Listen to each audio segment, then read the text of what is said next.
Oi, Carol, bom dia para você, ótimo começo de terça-feira para quem está com a gente.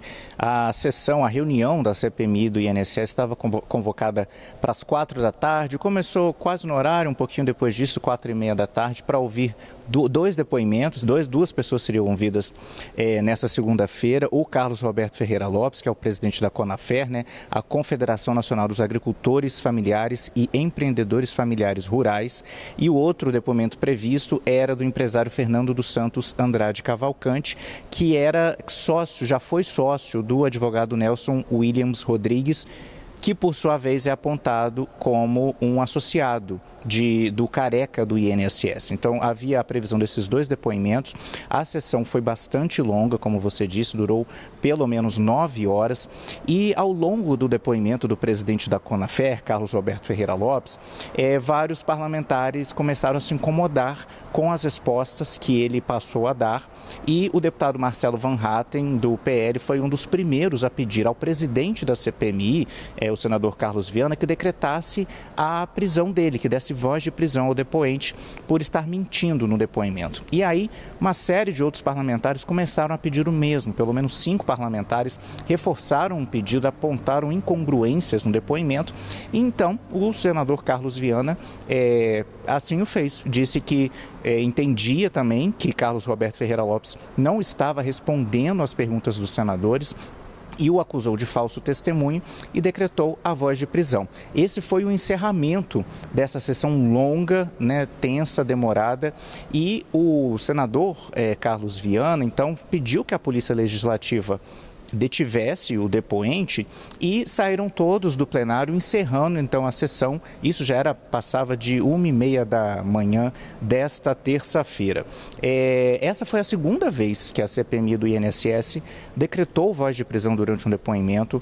Na terça-feira da semana passada, dia 23, durante o depoimento de Rubens Ferreira Costa, que é um economista apontado como intermediário do Careca do INSS, o presidente da CPMI também pediu a voz de prisão dele por um motivo semelhante, dizendo que ele estava faltando com a verdade, que ele estava não estava respondendo tudo que estava sendo perguntado, que estava ocultando informações. No caso de Rubens Ferreira Costa, que teve a voz de prisão decretada na CPMI na semana passada, nessa segunda-feira, inclusive, a gente teve uma atualização, que foi que o Ministério Público Federal opinou sobre essa prisão, pediu o arquivamento dela, alegando que o economista é investigado na Justiça Federal, no inquérito que está no Supremo Tribunal Federal, e que por causa disso a CPMI só poderia tê-lo convocado na condição de investigado.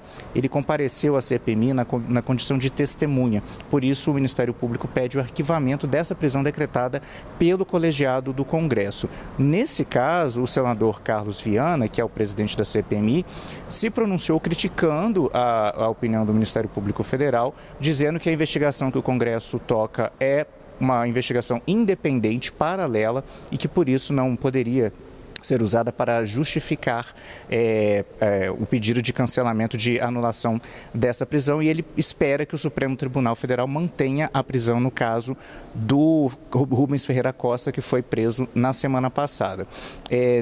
A próxima reunião da CPMI, Carol, está marcada para a próxima quinta-feira. O presidente Carlos Viana tem marcado, convocado reuniões para segundas e quintas-feiras de todas as semanas, e a próxima vai ser na quinta-feira de manhã, e aí a gente espera então desdobramentos desse pedido de prisão depois da sessão de ontem, ou melhor, da sessão de ontem, mas que terminou nessa madrugada.